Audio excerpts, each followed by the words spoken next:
Okay,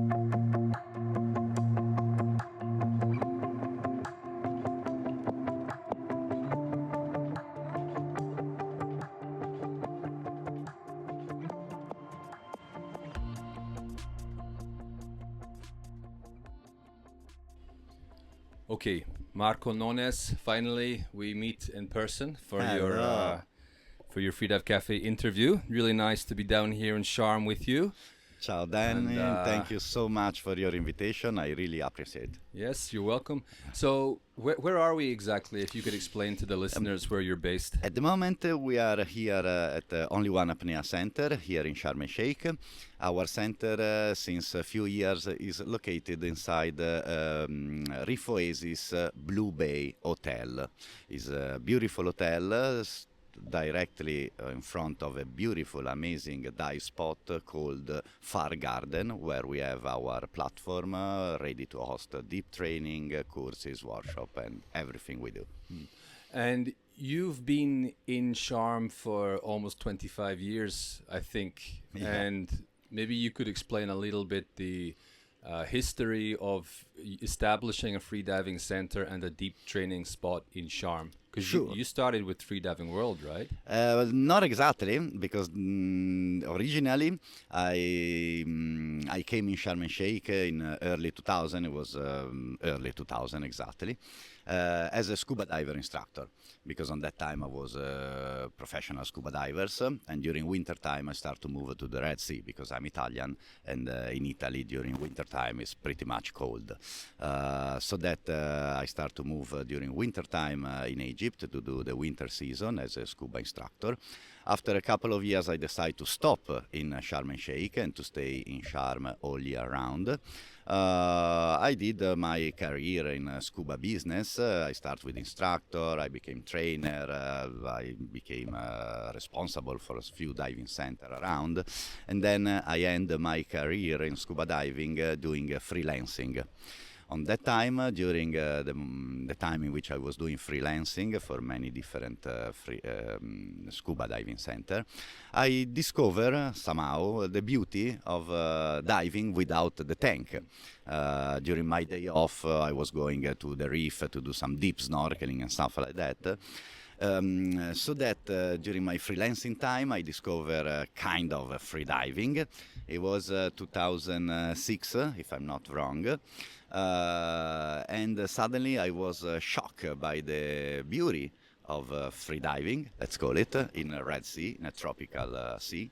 And so immediately my mind goes into the wish to open a business, the first free diving center in Egypt, because in that time, early 2006, there were not any famous free diving center. Unless I discovered in that time that Freedive Dahab just opened 6 months before us in Dahab. Mm-hmm. So actually we were the second free diving center in Egypt. And on that time we were located in a different hotel, in La Branda Hotel. In fact, I was managing, I opened and I managed that diving center where we organize a lot of big events, because in 2007 and 2008 we start immediately organizing the AIDA World Championship in 2007, 2008, twice in a row. And then we start doing many record attempt competitions and stuff like that. So my adventure start in end of 2006, let's say. Right. So this was in La Branda, which is the same location now as Freediving yes, exactly, World, but before Freediving World was exactly, because after many years I prefer to change location, and then unluckily we had to split with my partner on that time, that was Andrea, so that I changed location. In the years I opened a few free diving center around town, and now since 2020 we are actually inside Reef Oasis Blue Bay. Yeah. And you were in another place before that? Oh yeah, many. I opened a center in another nice hotel. It was Domina Coral Bay. We have been there for 7-8 years, always with our platform, our usual setup to provide top quality service as much as we can. And after Domina, we opened in 2020 here in Reef Oasis Blue Bay. Yeah, well, it's really beautiful here in this hotel. It's It's a nice resort in Sharm, and the platform is just a very short swim away from the reef, which makes it extremely convenient. A little bit protected here in the bay as well, and like you were saying yesterday, a pretty much unlimited depth if you wanted to adjust the platform's position a little bit. And let's jump back now to find out a little bit more about you personally. Like, where are you from? Sure. How did you? What was growing up like, and then eventually discovering the underwater world? Sure. Yeah, as I said before, I come from Italy. I'm 46 now. I born in 1978 in Genoa. That is a little town close to the seaside. Since ever living close to the sea, obviously the sea took me a big part of my youth and my past experience.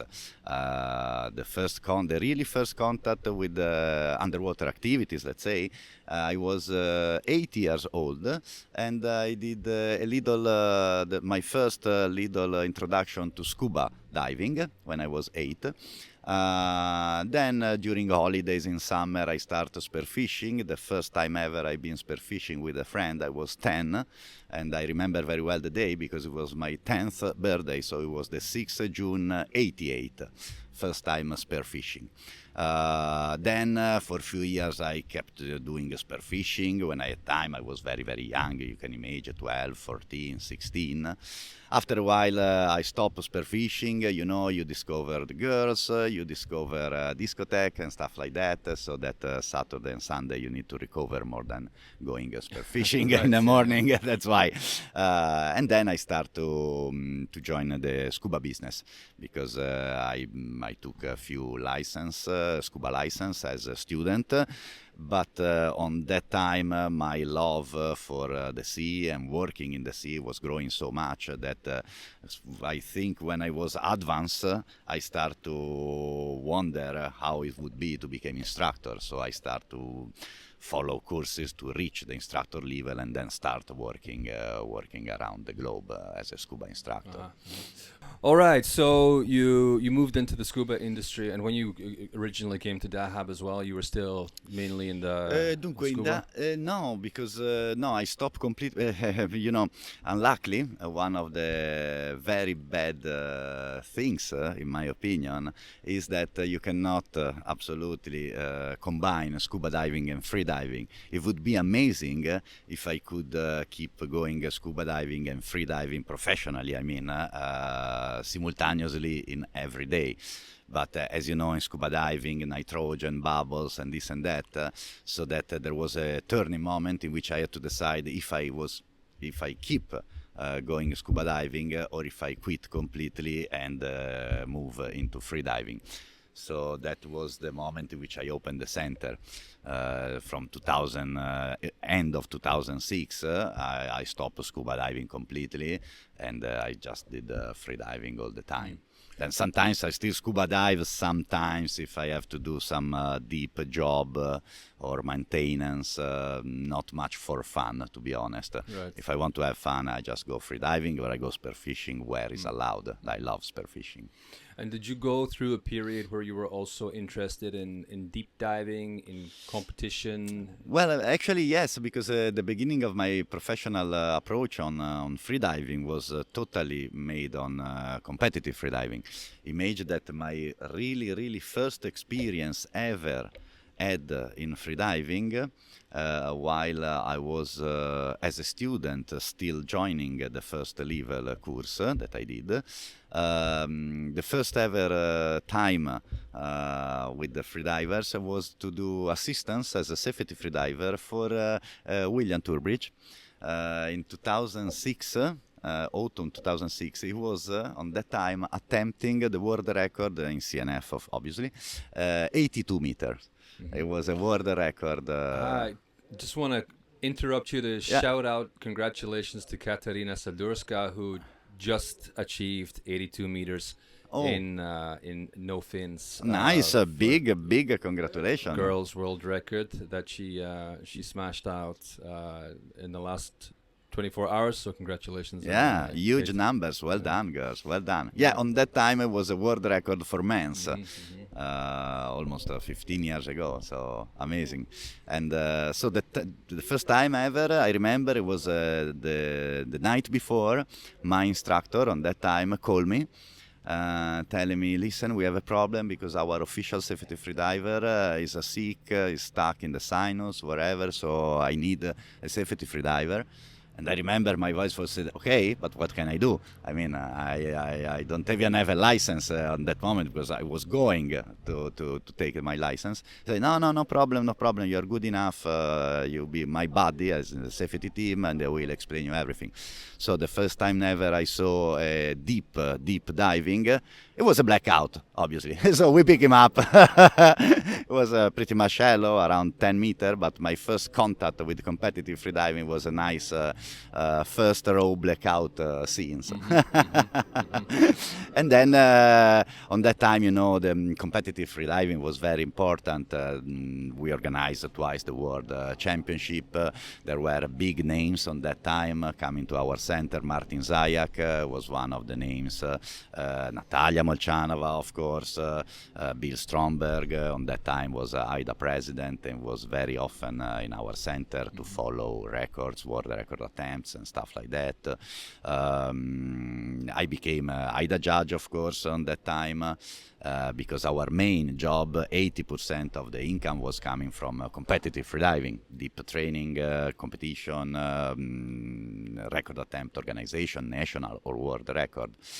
But after a few years, my love for teaching, that was coming from scuba diving, comes out.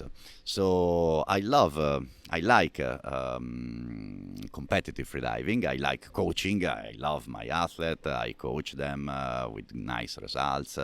But what I really like in my deep soul is teaching. I love teaching. I'm a teacher.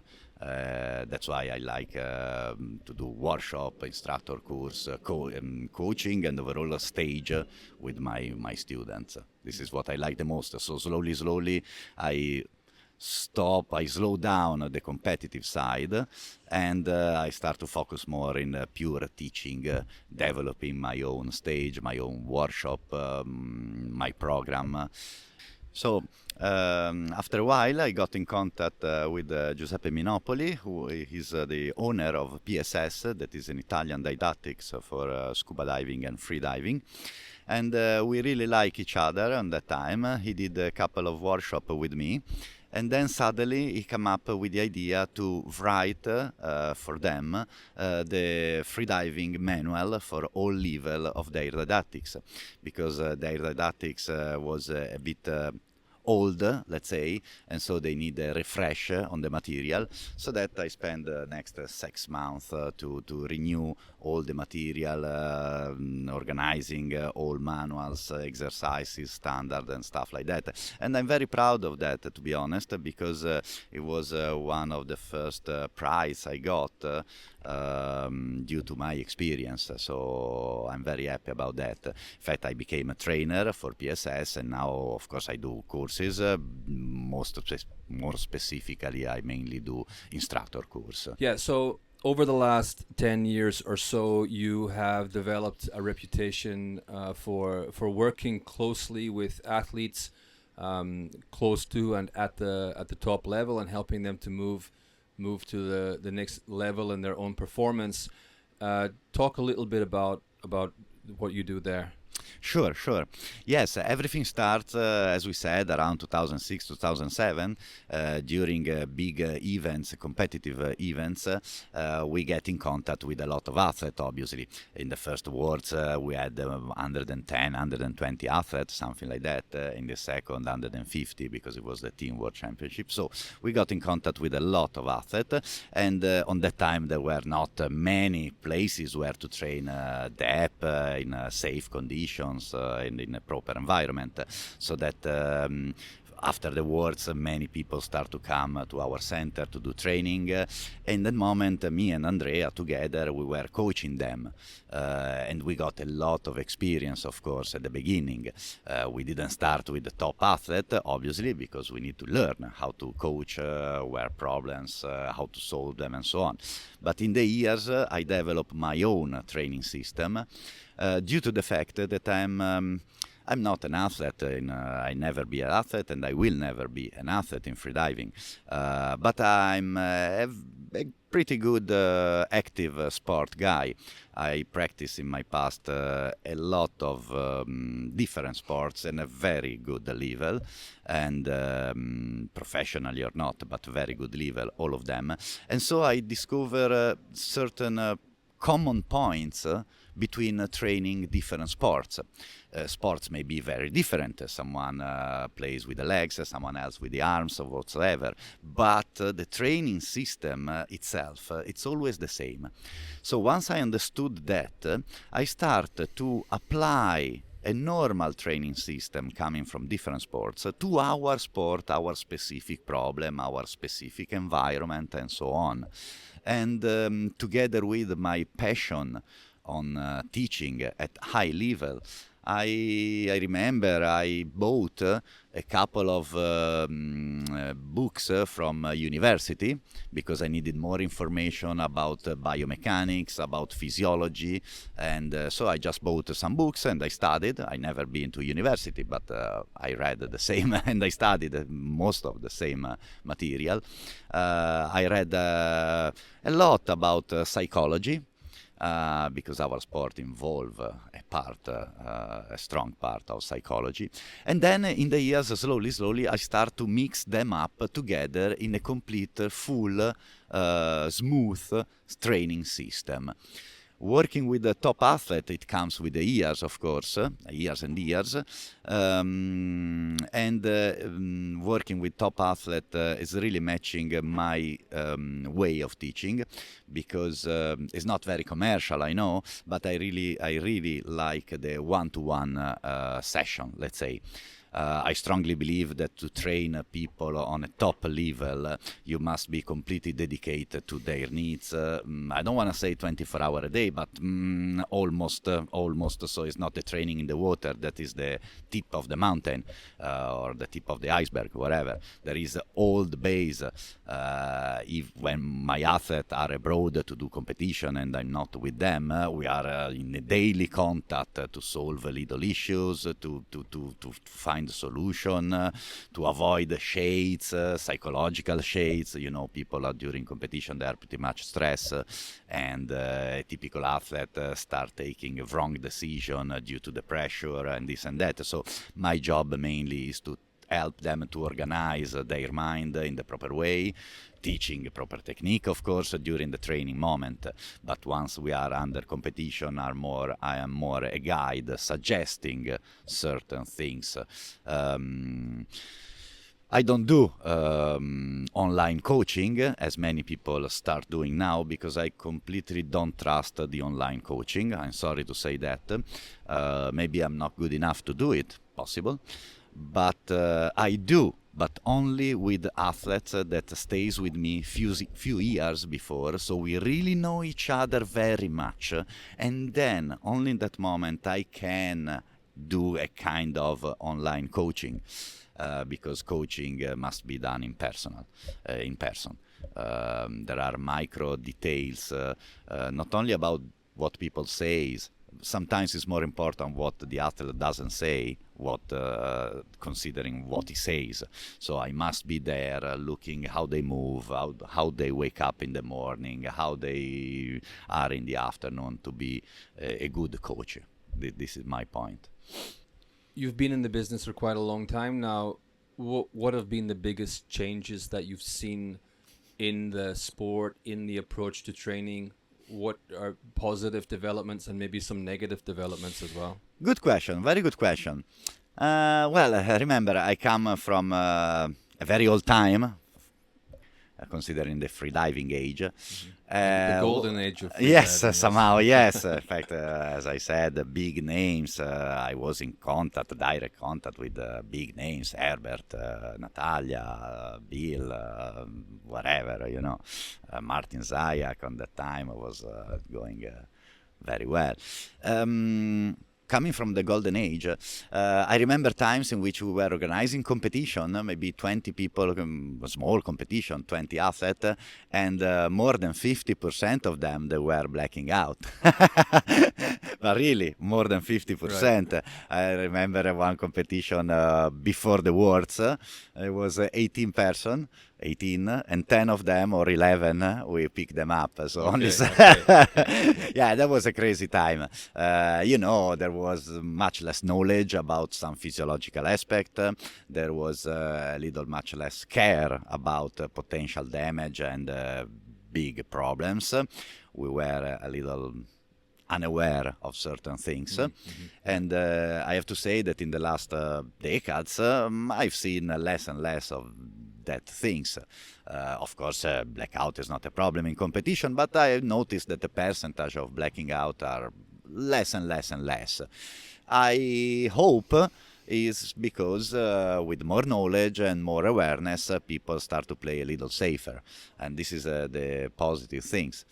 On the other hand, I have to say that despite freediving business is growing up very fast every year, everybody knows that, I have to say that, to be honest, generically speaking, the basic average quality of the first level course, in my opinion, start to be a little lower. Probably because obviously when the business grows, there are many more instructors than before, maybe a little less qualified than before. I just noticed that sometimes, and years ago it was very unusual, more and more often in these days, I receive students with a license that they never use a freediving wetsuit, or they never use freediving fins during the course. Yeah. So this is a bit strange to me, to be honest. Not because the wetsuit or the fins create the freedivers, I'm totally agree with that, but I believe that every sport should be practiced with the proper equipment, for example, teaching proper correct techniques.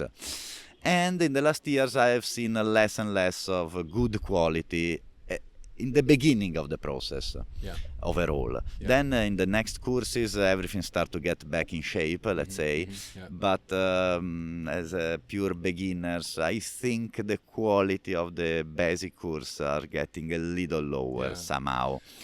This is a major issue for me right now, working for one of the big organizations, is that mainly people are coming for me to do level 2, level 3 courses. And people come to me because my courses are longer anyway. Sure. It's minimum 1 week for a level 2. It's minimum 2 weeks for a level 3, for example. Well done. But the trouble I have is that I have people coming to do a level 2, so they have their level 1 certification, but the standard is so low that I basically have to spend 30, 40, 50% of that time that we have now bringing the student up to the level 1 level. I totally know the problem. Same thing for the level 3. And that's not to say that it's anything wrong with the student, but there is a lack of consistency with the standards and the application of the standards in a lot of the agencies and the instructors. Definitely, yes. Without naming any didactics, but we all know that one of the most famous at the moment, one of the most developed didactics give standards of the first course between 10 or 20 meters. While every instructor in the world knows that there is a huge, massive difference between a diver diving at 10.5 meter or 19.5 meter in terms of technique, in terms of feeling, in terms of everything. So it cannot be that, I don't think it's correct to give the same license to these two kind of person, because then the license doesn't show us anything about their ability. If it's from 10 to 20, how it comes. And that is the beginning of all problems in beginner course, in my opinion. Where do you think for the person who's now actively training free diving, specifically trying to become a deeper free diver, where should people put more attention in their training, and where should they put less attention in their training? Good question. Very good question. I suggest to people to look at the performance as a long chain made by many different rings. Every ring of the chain is a specific technique. The better is the performance, the longer is the chain. As a consequence, to have a longer chain, we need to have many rings. Every single ring is a technique. The more techniques we have, the longer is the chain. As a consequence, the better is the performance. If we look at our performance as the chain, we need to identify, first of all, which are the single ring making the chain. We don't want to have a very strong ring and a very weak ring, because when we put the chain under tension, where the chain is going to break? Right, the weak Always ring. in the weak point. You can have a ring big like that. All the rings are big like that, but one is the weaker one, and the performance, the chain, will always break because of that ring. So, there are no, in my opinion, there are no more or less important techniques, because they are all making the chain strong. A very good freediver is someone who, understanding this point, keeps training all abilities, because if you only train one technique, one ability, that ring became very strong, but immediately the others, they became the weaker point. So, tendency, I strongly recommend all my athletes to have sessions in which they keep training everything. Maybe a dry session, maybe a wet session, doesn't matter, but during the year they need to move forward under any aspects, because if they forget to enforce one ring, that is okay at the moment, after 6 months maybe it became the weaker ring, and then you need to focus on that. Could you give some specific examples? What you mean by the rings and the chain, specific techniques? Specific techniques. For example, starting from the first ring, we mentioned 3 different rings: relaxation, moving technique, and equalization. Starting from the first one, that is the most important one, is the basic one. Without relaxation, without abilities on relaxation, we go nowhere. Specific exercise may be repeating the proper, correct breathe up before the dive. So that, because remember guys, when we are in the water, we would like to use all the techniques we know at the top of the control without focusing on them too much, because our body should do something while our mind does something else. Okay? Should be automatic, yeah. But correct. Most of the people didn't realize this problem, and so they think they are good on breathing, because when they focus on the exercise, they can perform the correct exercise. But then, as a trainer, as instructor, I know that in the moment in which they stop focusing on the exercise and they start thinking about something else, they lose the control of the exercise itself. What does it mean, this situation? The exercise itself is known by the people and is understood by the mind, but still not automatic. The correct dry exercise, the correct dry session is supposed to be used to get automatically correct in that techniques. About second ring, moving techniques. For example, my suggestion, if talking about free immersion, for example, okay, that is very easily trained in a dry session, okay, repeating, for example, all little details that we really want to put in practice during the dive. If you have a favorite free diving standard and favorite free falling position, for example, I would train hundreds, thousands of times to get automatic in the movement. I don't know, someone is using the string around the sides, for example, to keep the hands beside the body in a streamlined position. Okay, I would wear the string and I would repeat just the positioning of the arm to make it more and more and more automatic, because everything happening correctly and automatically keep free space in our mind to focus on something else. Talking about equalization, for example, during dry sessions, I strongly recommend anyone to keep practicing with a lot of attention the basic movement, the basic abilities that or the advanced abilities, whatever they are, that they really want to practice during a dive. The charge, for example, getting a little more specific, for example, I ask people, I push people to train the charge of their technique, maybe Frenzel K, Frenzel T, Mouthfill, whatsoever, doesn't matter, but the charge moment is a very tricky moment for the whole dive, so that I strongly recommend to keep training the charge. After the charge, there is the management of the air. As a consequence, thanks to different devices, autovent, EcoTools, the bottles or whatever, training the abilities to manage the air of our charge. Of course, then there are many multiple ways to create more stressful factors. For example, at the beginning of this exercise, I suggest to do them with full lungs, so there is no additional stress. After a while, once we see that the control is okay, the basic version of the exercise is all right, everything is fine, we can try to make it a little harder. For example, doing during the dry exercise with less air in the lungs, so FRC, or maybe extremely doing it even with diaphragm recall, the Uddiyana Bandha, so that we bring the ability from a very basic ability in terms of control to a medium, advanced, very advanced, trying to keeping our attention on the correct execution of the pure exercise, despite all negative influencing factor that we add slowly during the month. So that's where people should put more of their attention.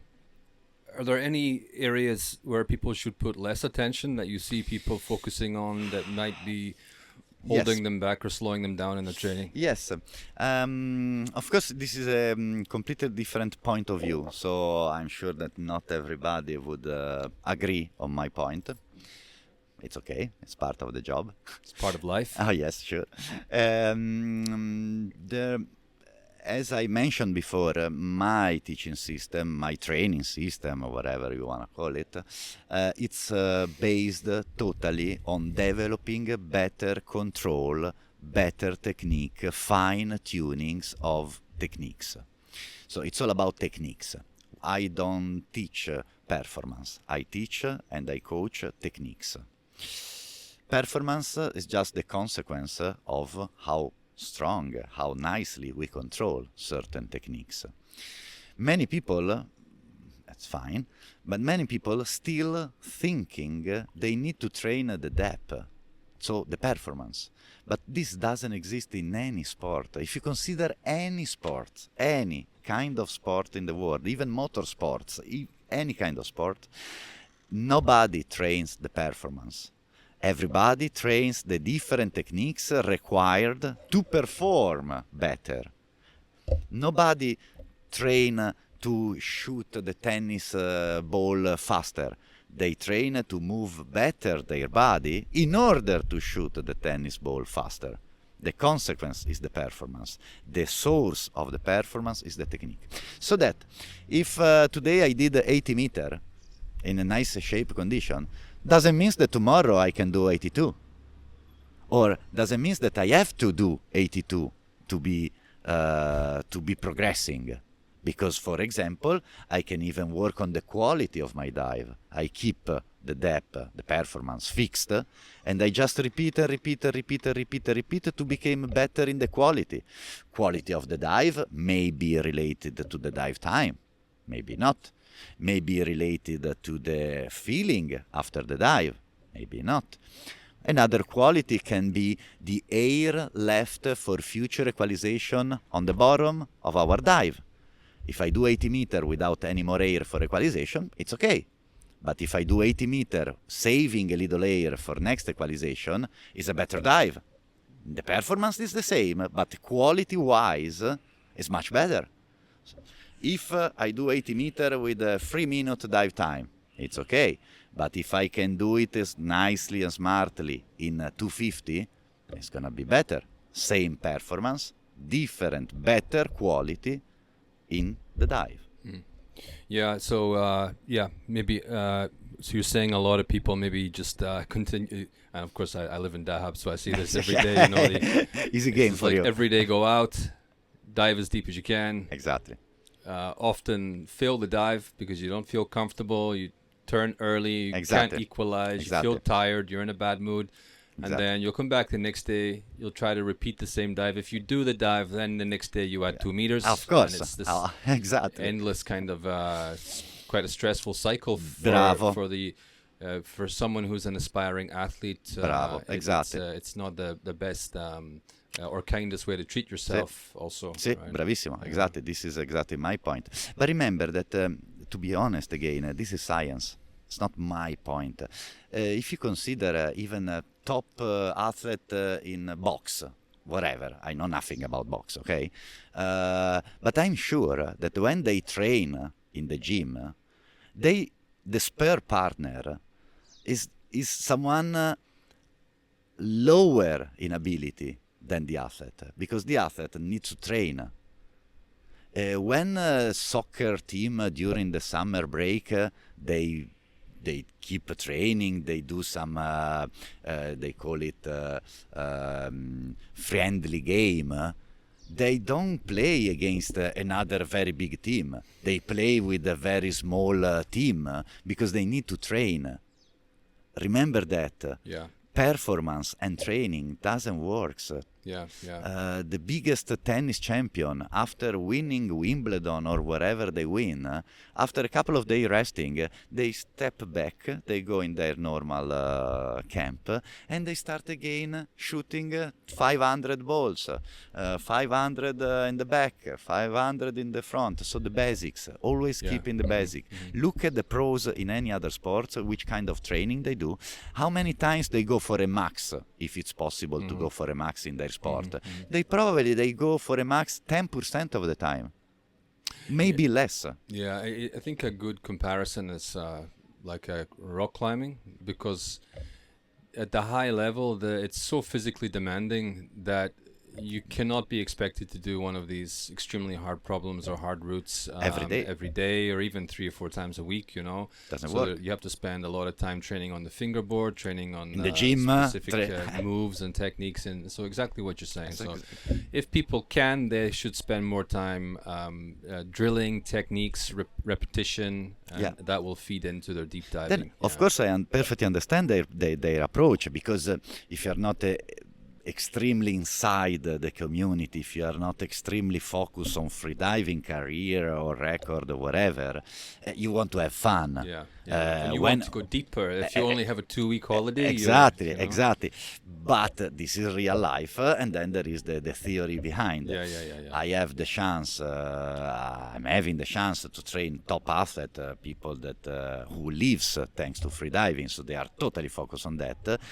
And obviously they all understand my points, and they keep training as I suggest. Because going in the water is just a test match. It's like the test match going into the water. We need a couple of months to build up some abilities, and then a week to put in practice and see what happens. We discover problems, we discover some pros, and then another 2 months to work on specific points, and then a week of tests. Over the years, you've worked with some of the best athletes in the world. You know, just have you got some memory of some breakthroughs that you had with some athletes, and what the specific pathway to the breakthrough was, if you have some memories of that? Ma allora, you mean as a breakthrough, you mean problems, Yeah, issues? someone Okay. was stuck with some issue and Allora, no, to be honest, not. But I can say that everything, every time was smooth, okay?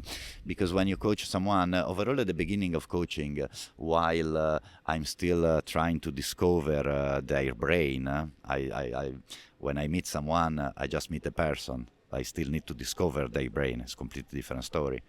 And this is why I'm saying that coaching is a very, very close relation between athlete and the coach, because it's an incredible fine link.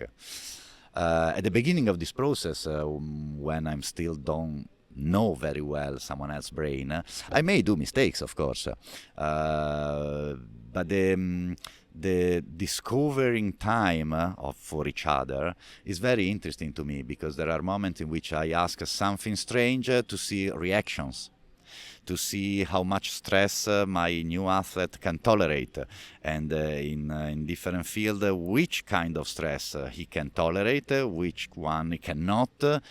Physical stress, okay, psychological stress, no, or maybe the opposite, or maybe both. And so, of course, I had in the past some tensions between me and my athlete as well, because another typical situation is when they want to push, they want to perform, and it's still not the right moment, so I need to slow them down a lot. In that moment, you know, the ego can play a big role in that part. But let's say that in the past, no big issue I never had, just some little friction, but to be honest, we both were able to put beside little friction, and then with the time going, everything gets solved by itself, to be honest, as well, because I have to say that since I stopped focusing on the competitive freediving, I select really much the people I want to train. I don't accept anyone, simply because, as I said, mainly I do one by one, and I do not have 12 hours a day to do it. Generally, when I have 2, maximum 3 athletes in the same day, in the same week, this is for me is more than enough, because I have the whole morning full, completely focused on them, and then it's over. So no, I'm still in good relation with all my athletes. Someone took a different path after a while. That is a part of the game, perfectly fine. I like to be the buddy for a certain time, when people don't need anymore my help, or when people understand perfectly how to keep training by themselves. Then the system is very, very obvious and scientific, so it's very easy to be followed once it's understood. Let's because we don't have so much time. Because if we start to move on to the topic of equalization and mouthfill, for which you're well known for being very systematic and producing good results and training people with mouthfill, we just don't have time, because it would be another 2-3 hour conversation. Yes. Yeah. But what would be maybe quite nice for people to listen to is one specific example of how you coach somebody with an equalization.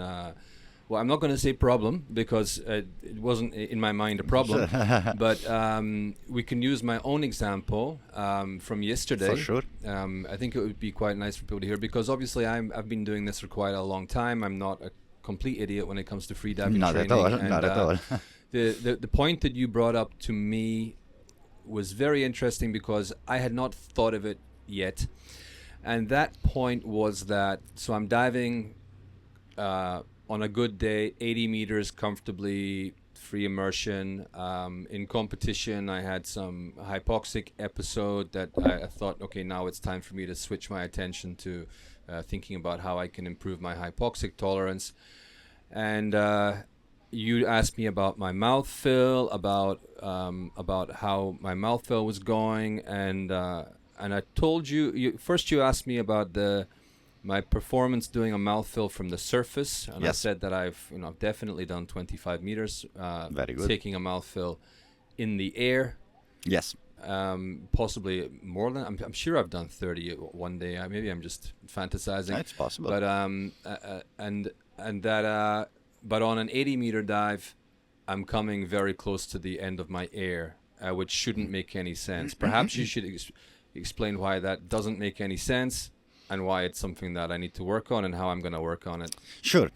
This is a very typical example, because obviously after learning advanced technique and being a good freediver, diving 80, 90, whatever, many people start to get stuck on a certain depth, let's call it.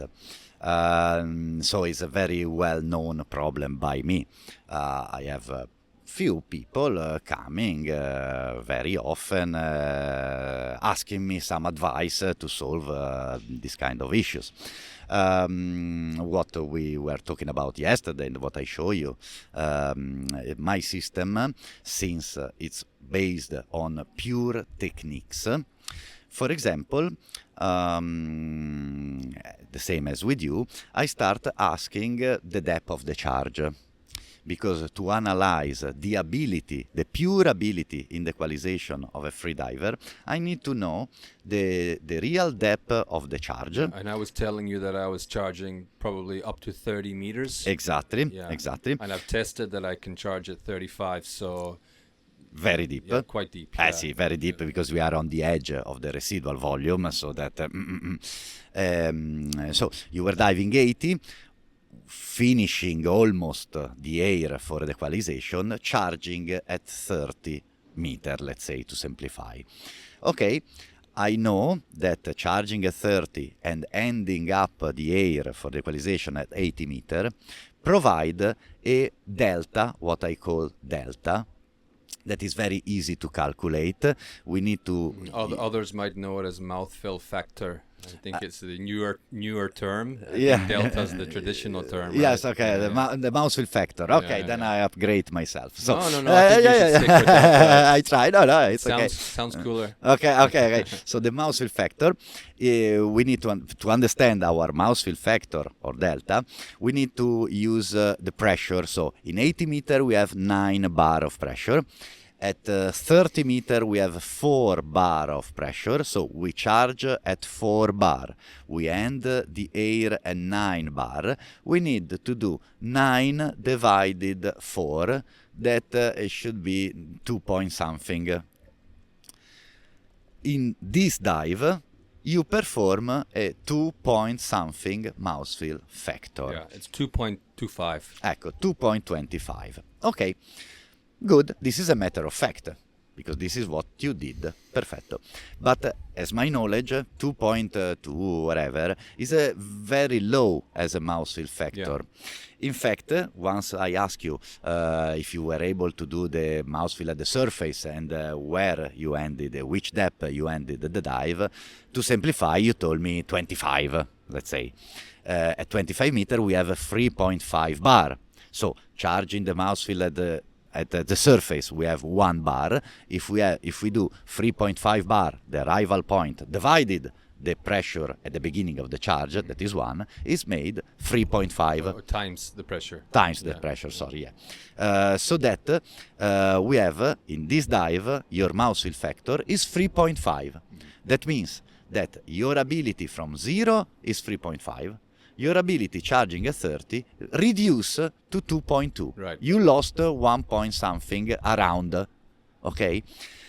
In this situation, my suggestion is to start with the top exercise to charge at 0 and look the delta, the Mouthfill factor that you have under this condition.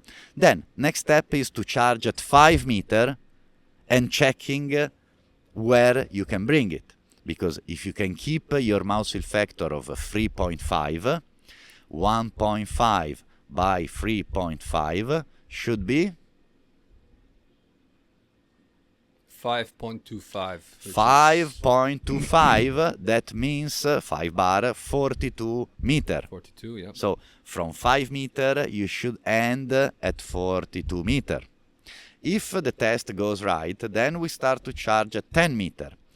10 meter 2 bar by 3.5 makes 7 bar. So at 10 meter we must finish the air at 60 meter.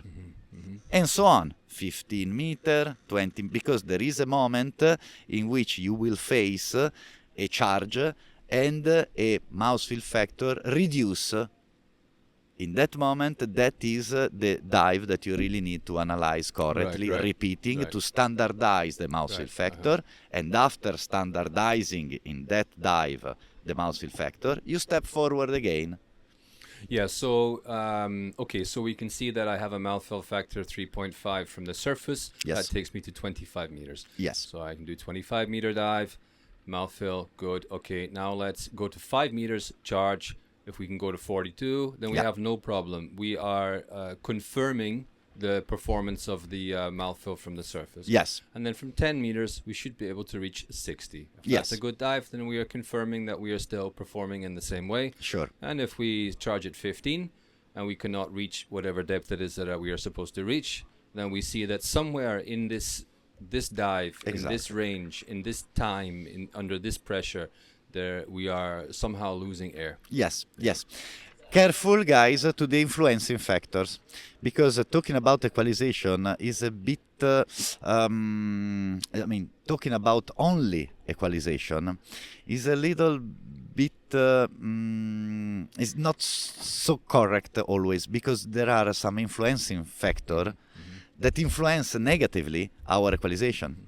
Maybe the 1060, for example, since you would like to free fall from the 10, maybe the dive times start to be very long.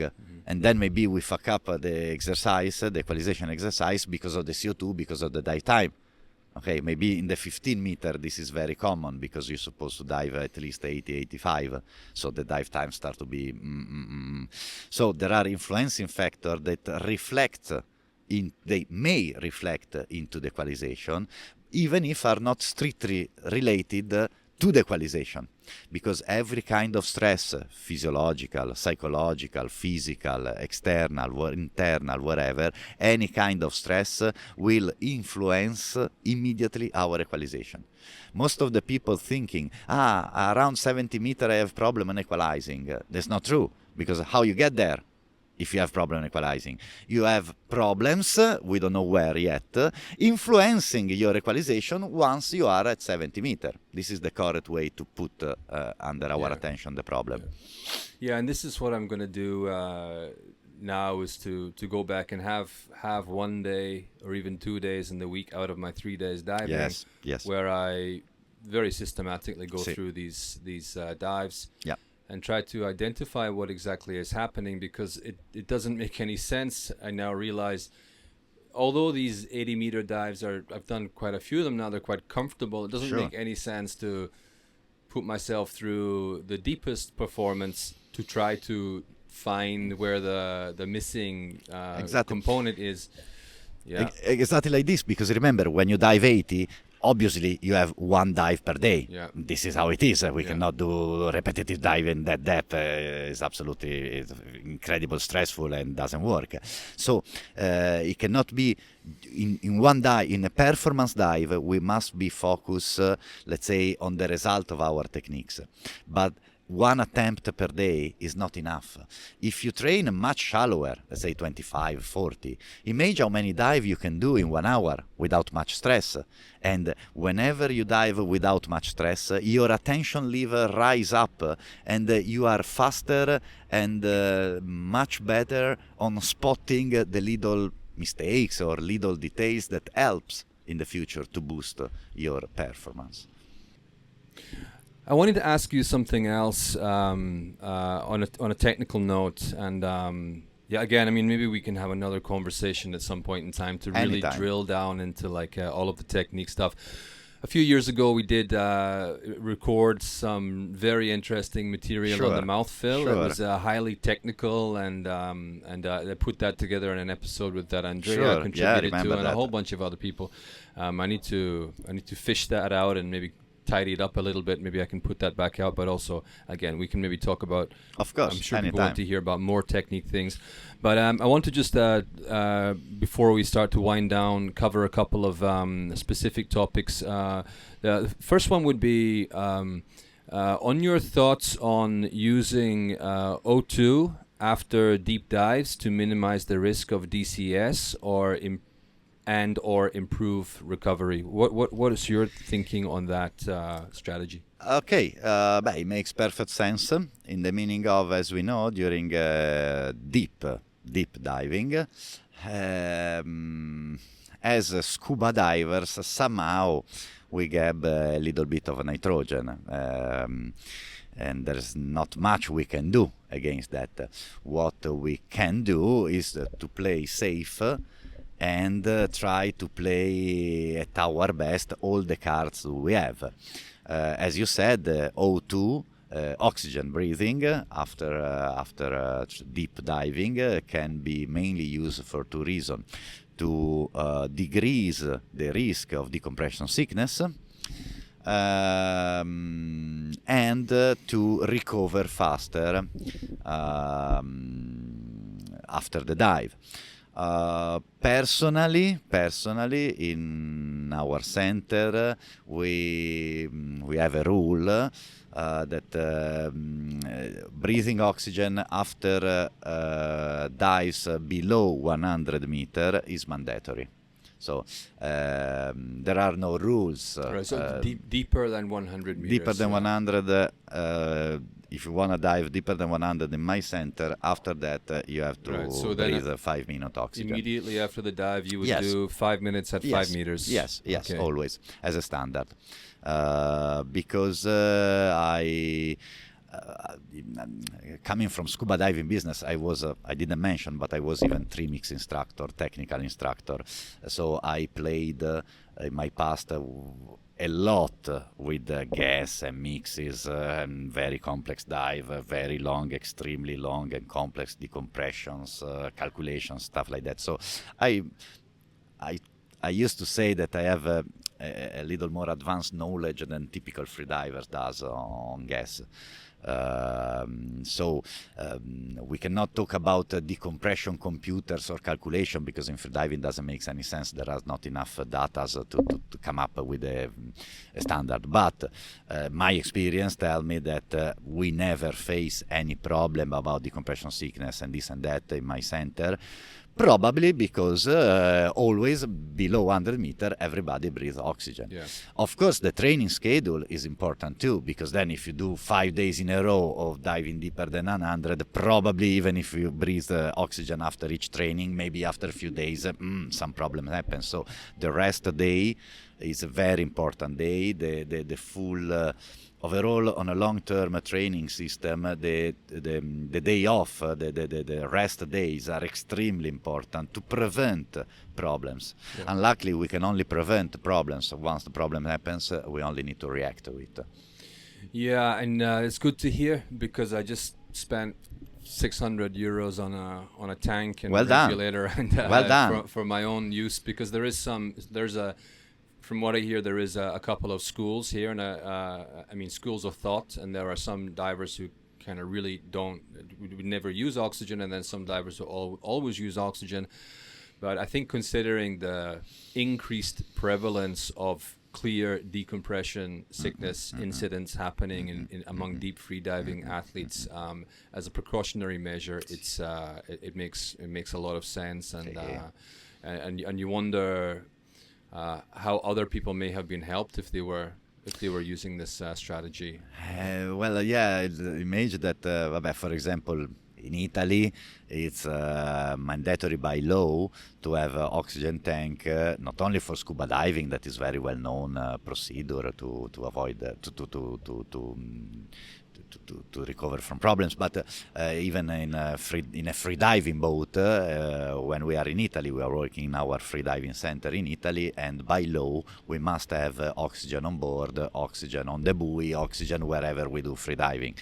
Because by law they use it for emergency purpose only, obviously, but we have it despite the law, because in case of deep diving, we just want people to be safe. I prefer to invest €5 sometimes on recharging my oxygen tank rather than having people in the recompression chamber or with the problems, bigger problems. I want to just wake up in the morning easy and knowing that I did I do all my best to prevent any kind of problem. Mm-hmm. Then always problem may happen despite this, but at least we reduce the chance of it. Mm-hmm. Good. Happy to know my money was well spent. Yeah, I hope they are vasted so that you never need the oxygen exactly, for emergency and yeah. they just get rusted there in the corner, but in case you have it. Okay.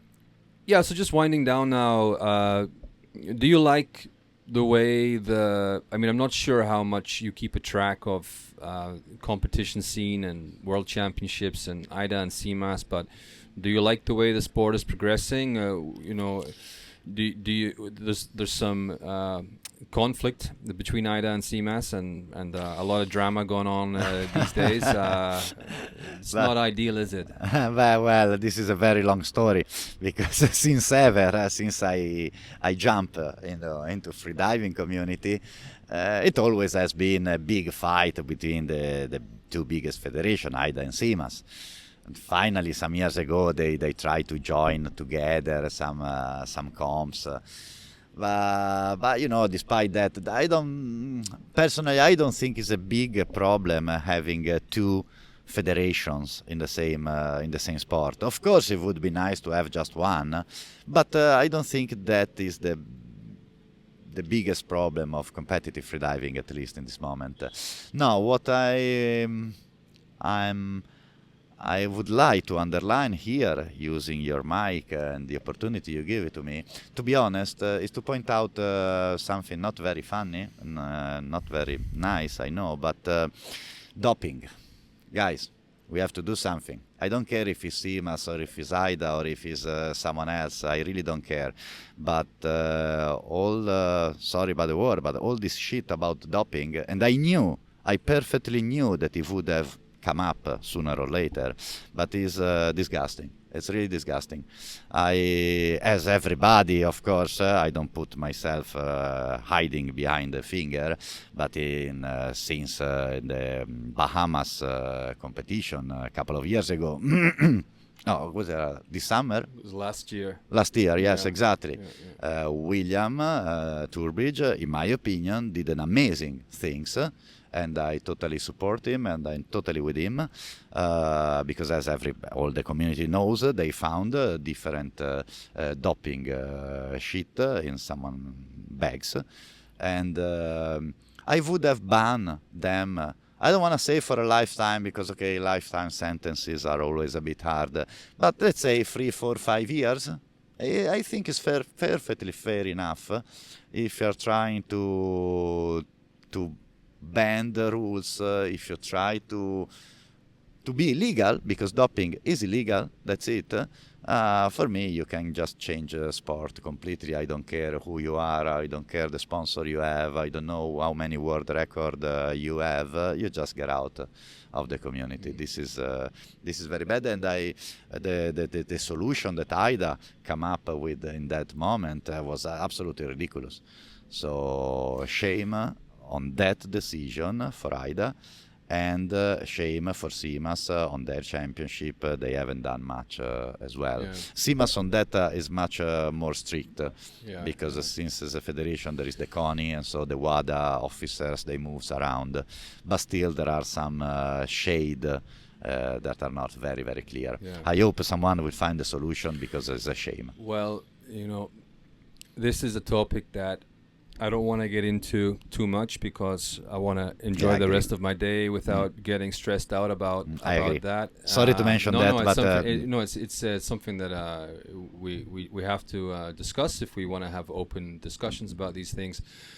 I think the problem, and about 3 weeks ago, I was attending this freediving medicine science conference that AIDA put on in Dahab, in which many people came from all over the world to contribute. I might share some thoughts on what I thought about that whole show later, but the issue is that in the case of what happened in the Bahamas, you may or may not think that you know exactly what was going on there, but when it comes down to a sport being organized professionally, ultimately the only way to catch a person who is cheating is to have a rigorous anti-doping policy with regular testing that happens frequently enough and is carried out in a professional way. And far away from competition. Yeah, outside because, of competition as well. Just sure. a very dumb athlete would have used doping under competition when they know they can be analyzed by WADA. Yeah. But the problem is when they are out of competition, what they do. Exactly. Yeah. We all know. Some athlete may, for example, be using testosterone in the base training season to improve their strength training. Yes, obviously. Someone might be using EPO closer to a competition, and then it can be out the system quite quickly. With regards to other substances, there are substances that have been linked to doping in freediving that are not on the WADA list and will not be tested for.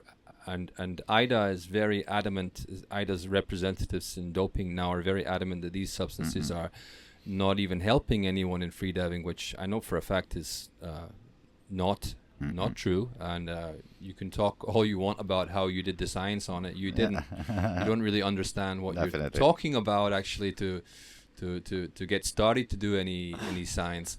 And maybe we'll be talking more about that on another episode. They put the cannabis in the doping list. You can imagine how much boost you will be by a joint. I don't know what the. There's the thing is that right now I feel like both AIDA and CMAS, what they're doing is they're trying to improve their own reputation at the cost of really rigorously implementing changes that can actually really only be done with huge amounts of financial investment and a complete restructuring of how the sport is done.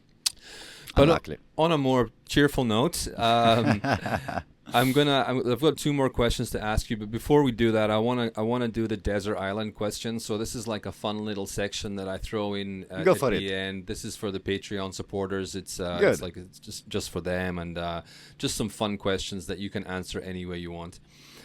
Describe, if you could do it anyway, what would be your ideal morning routine? The ideal morning for you. Morning routine.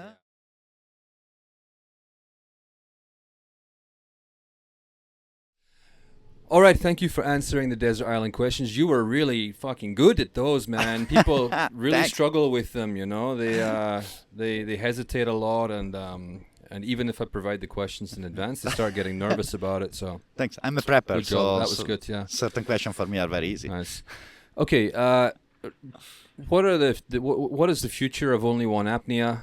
And are you dividing your time now between Italy and Egypt? Yeah. You know, what are your plans for the future? Yes.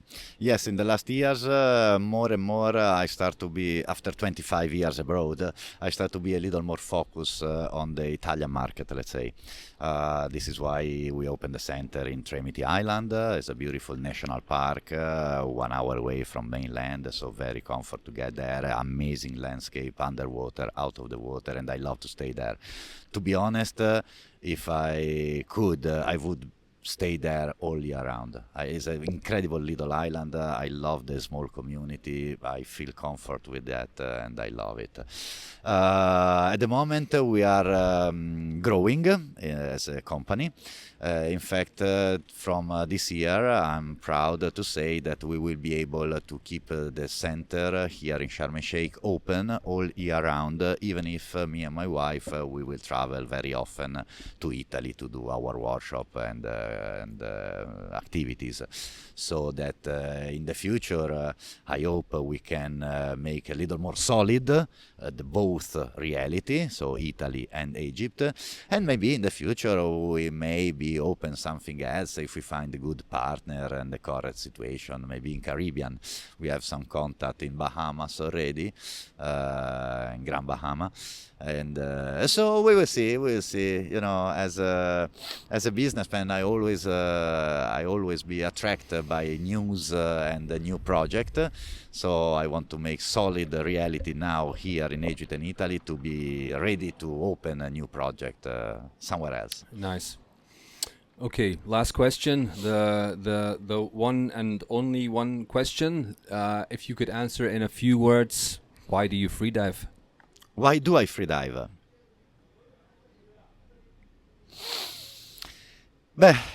Strange answer for sure, because actually I don't freedive.